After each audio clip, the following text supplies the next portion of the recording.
Imagine your great-grandpa fights in a war and makes it home alive. You'd think that's the end of it, right?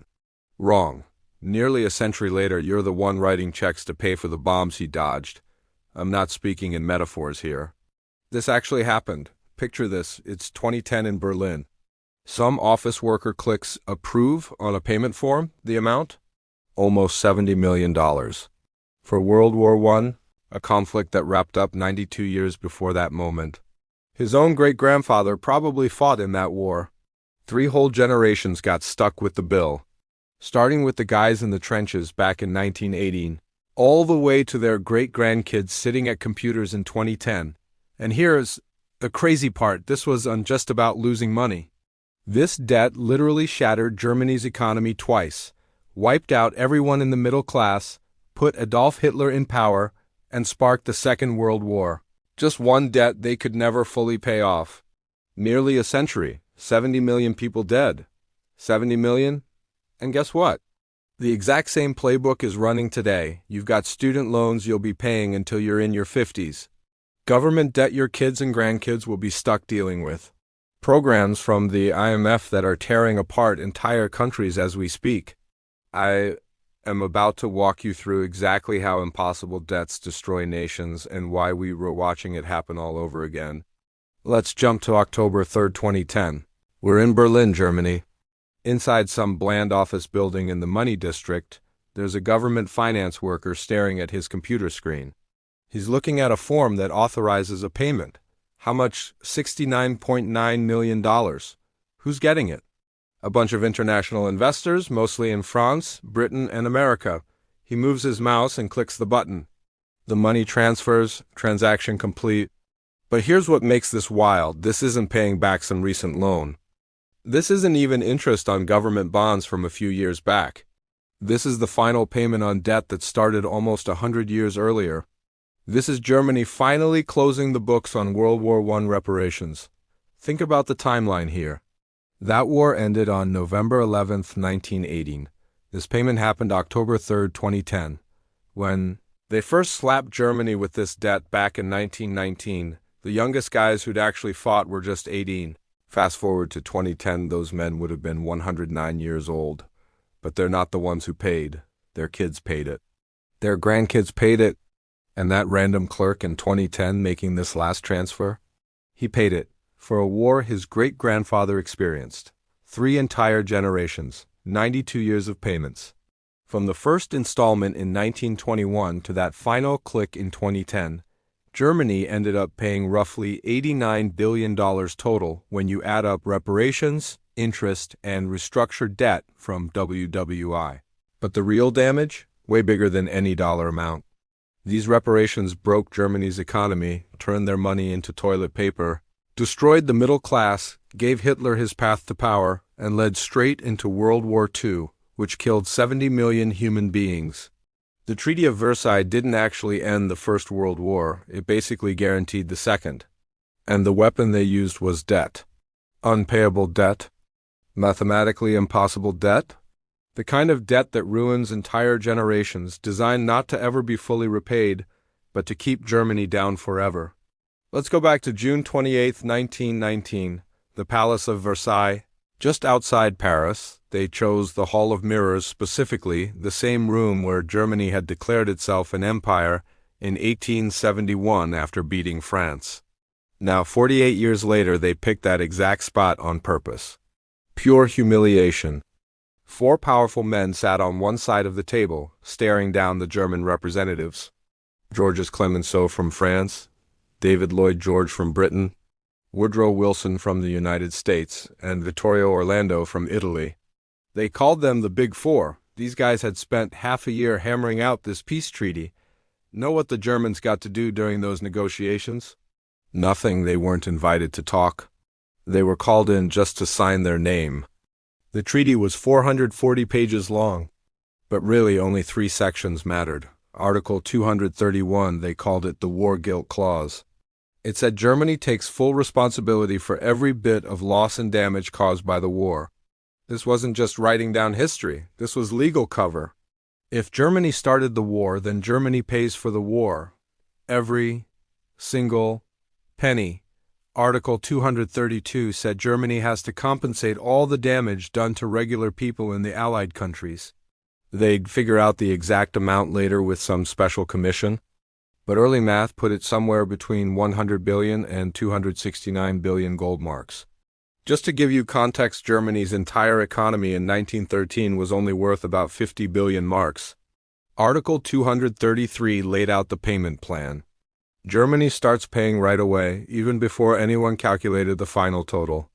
2 billion gold marks every year, plus 26% of everything Germany exports. The German team, led by a guy named Hermann Miller, got handed this treaty on May 7, 1919. They had 15 days to take it or leave it. If they said no, the Allies would just start fighting again. But Germany had already sent its soldiers home.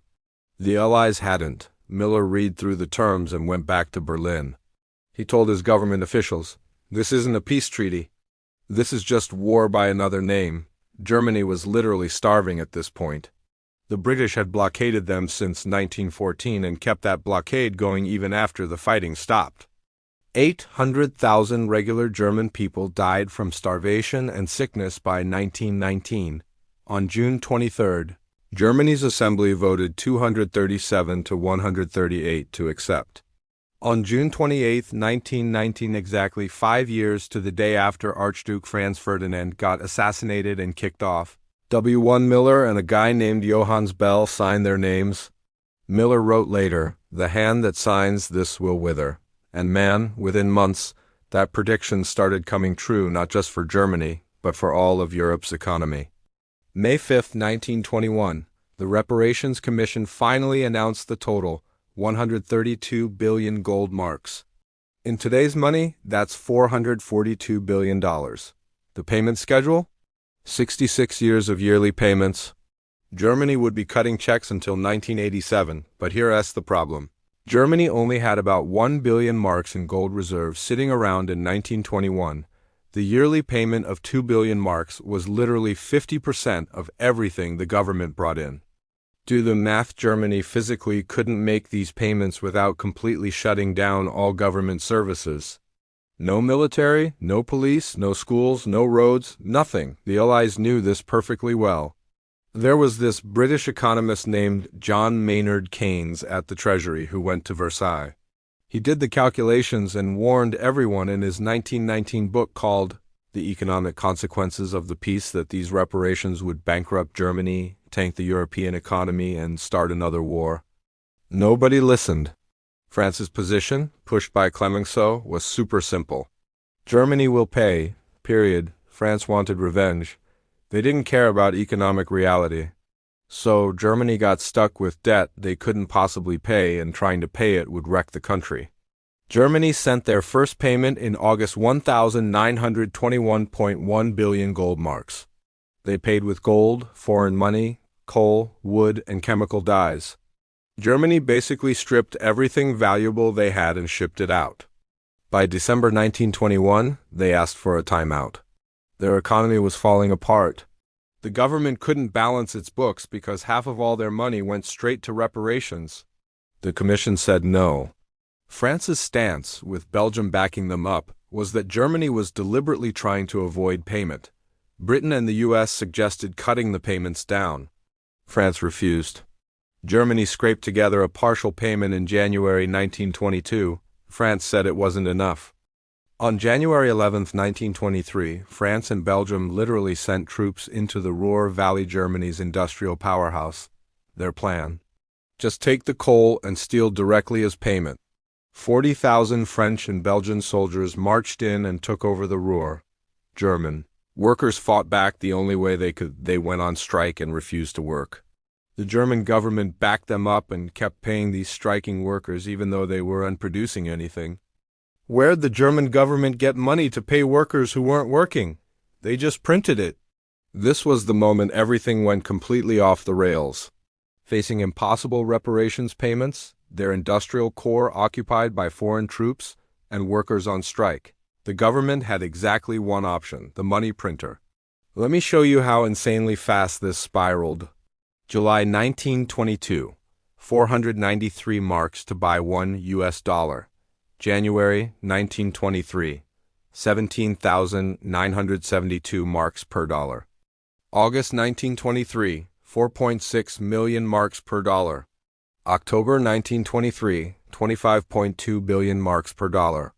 November 15th, 1923, 4.2 trillion marks per dollar. This is literally the fastest any currency has ever collapsed in recorded history. At the worst point, the exchange rate doubled every 3.7 days. Prices changed between when you woke up and when you ate lunch. Workers demanded to get paid twice a day so they could rush out and buy food before prices jumped again. A regular loaf of bread cost 160 marks at the end of 1922. By November 1923, that same bread cost 200 billion marks. The human suffering was unimaginable. Anyone who had cash savings got completely wiped out.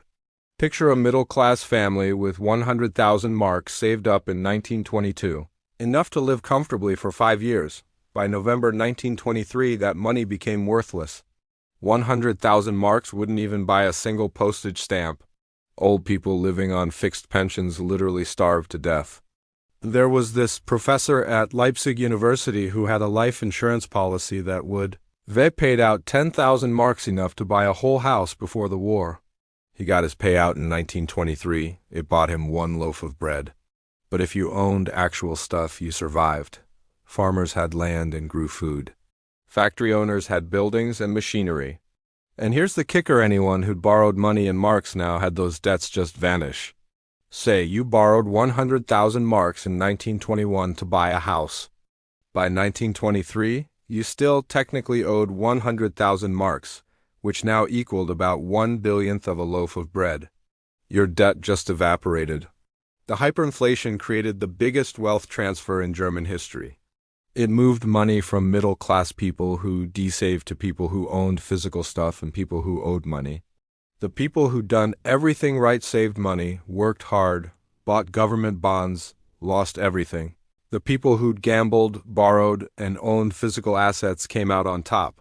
This created psychological damage that shaped German politics for the next 20 years. The middle class felt betrayed.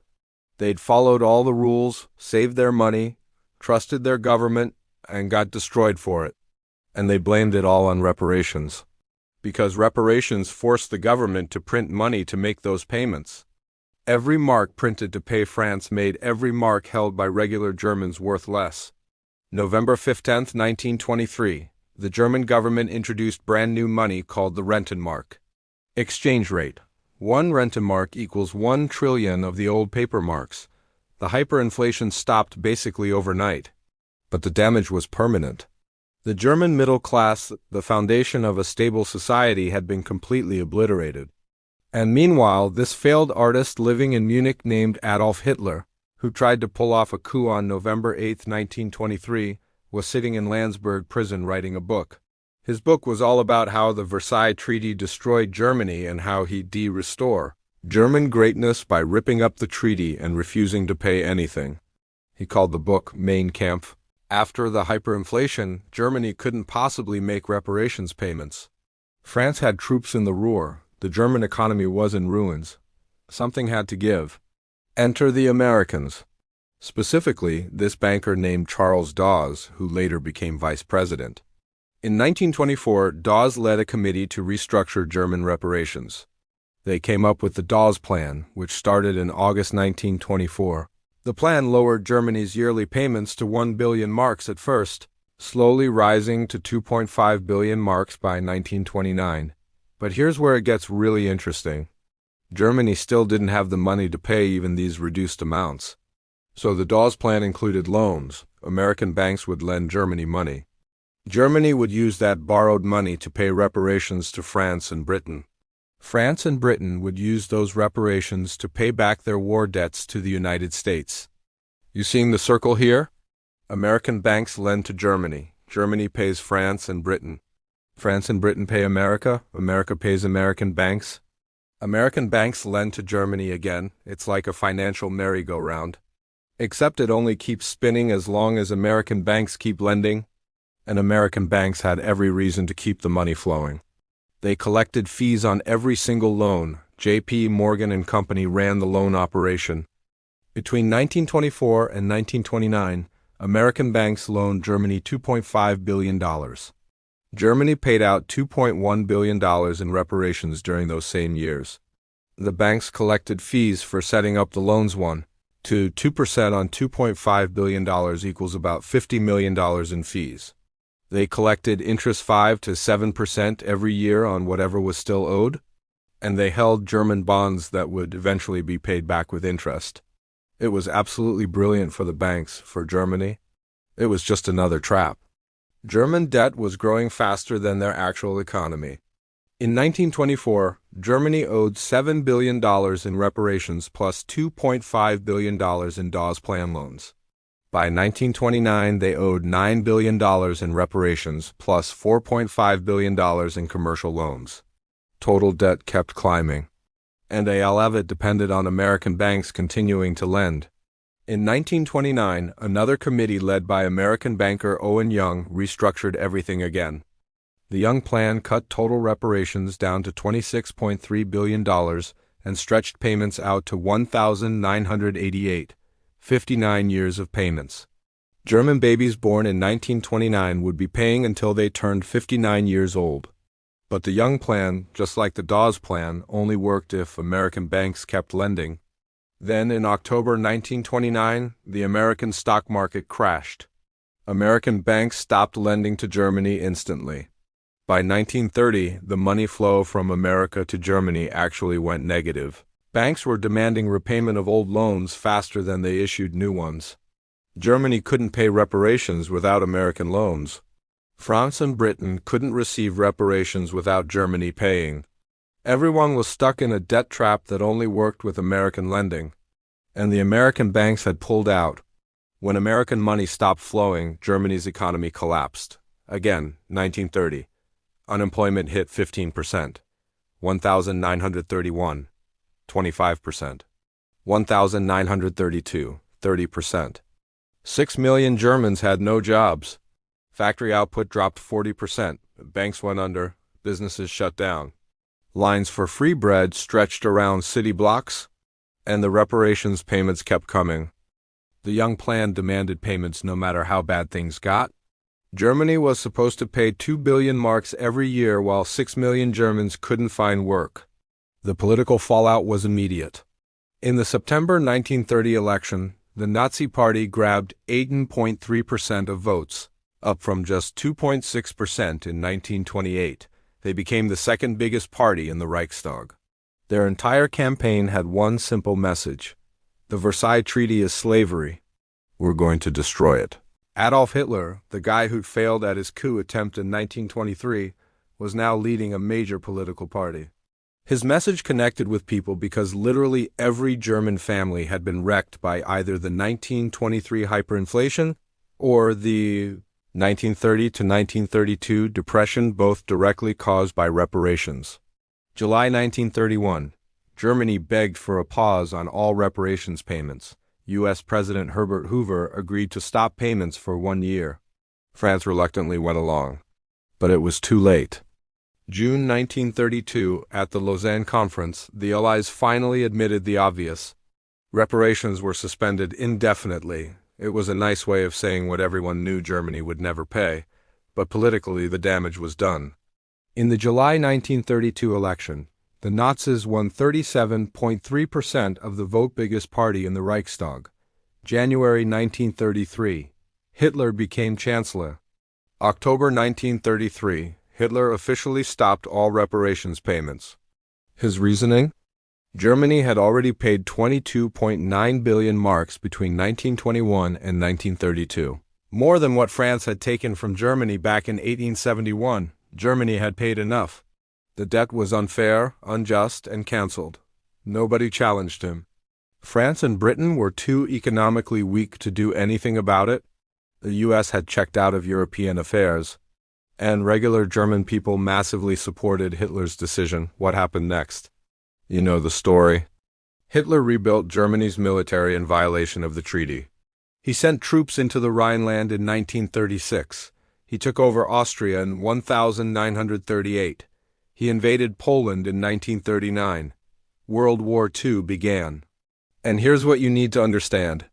Versailles reparations didn't just help Hitler rise to power, they made it inevitable, because you can't force impossible debt onto a nation without destroying its economy and radicalizing its politics.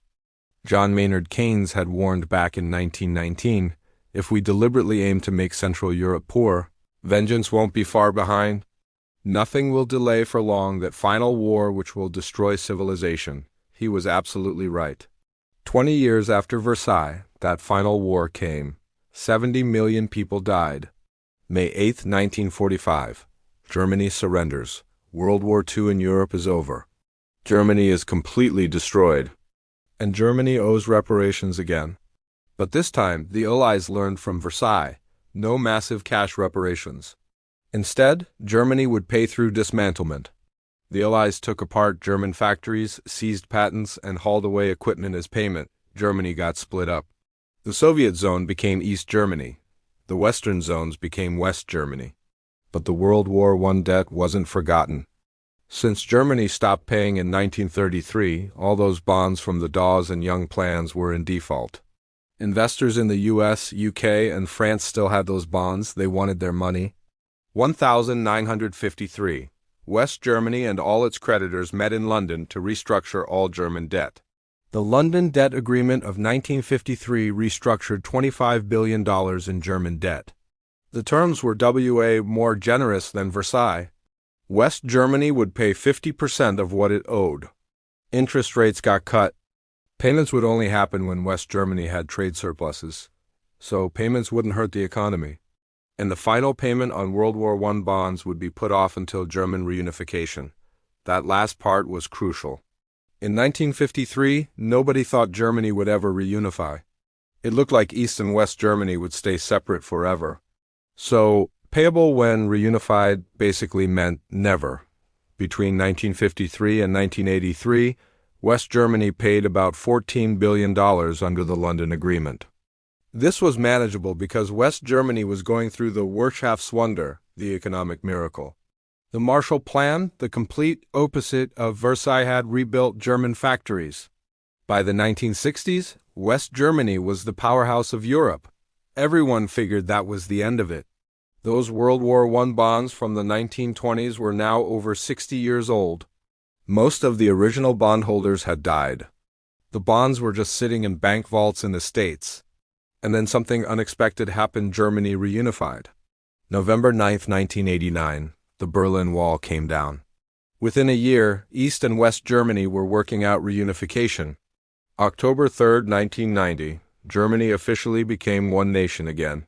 But reunification triggered that clause from the 1953 London Debt Agreement.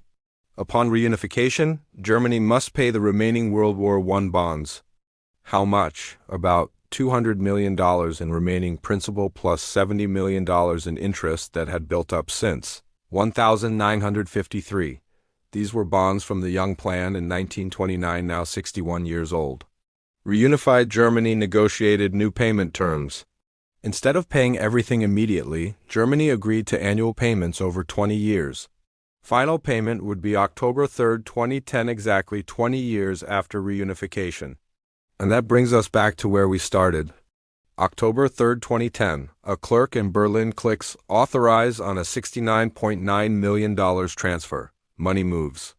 World War I reparations are finally, completely, officially done. 92 years after the war ended.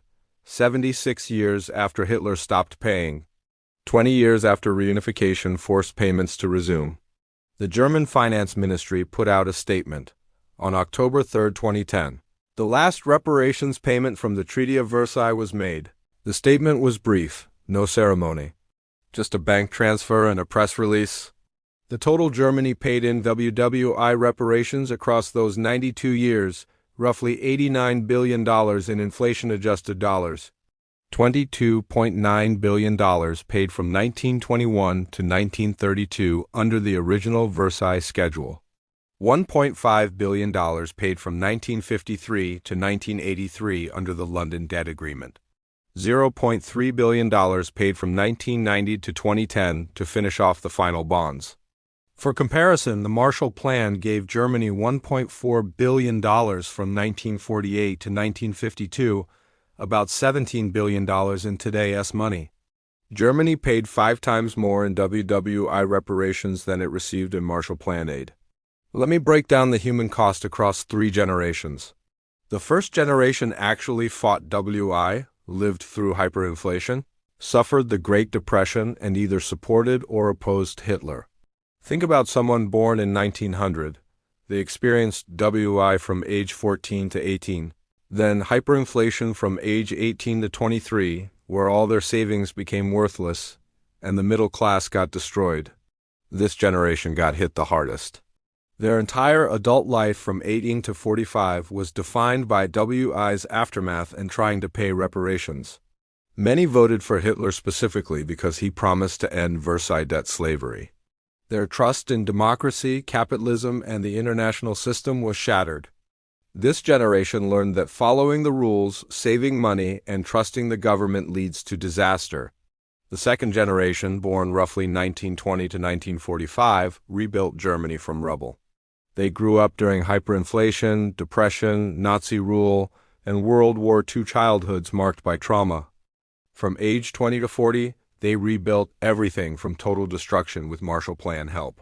From age 40 to 60, their peak earning years with Germany became Europe's economic powerhouse, but they were still paying London Debt Agreement obligations. They succeeded where their parents failed. They rebuilt Germany into a prosperous democratic nation, but they did it while paying debt from a war they never fought. The third generation, born 1960 to 1990, grew up in stable, prosperous West Germany. Cold War tensions, but no direct fighting, best schools in Europe. From age 30 to 50, reunification brought celebration, but also costs, absorbing East Germany. WI reparations resumed. Final payments from 1990 to 2010. The clerk who processed that final $69.9 million payment in 2010 was probably in his 30s or 40s. His great-grandfather fought in WI. His grandfather paid reparations in the 1950s and 60s. His parents paid in the 1970s and 80s, and he made the final payment, 3 generations, 92 years, for a war that lasted 4 years. Now let me show you who profited from this 92-year debt extraction. J.P. Morgan and Company organized the Dawes Plan loan operation in 1924. Morgan's fees just on the first $200 million loan, $4 million.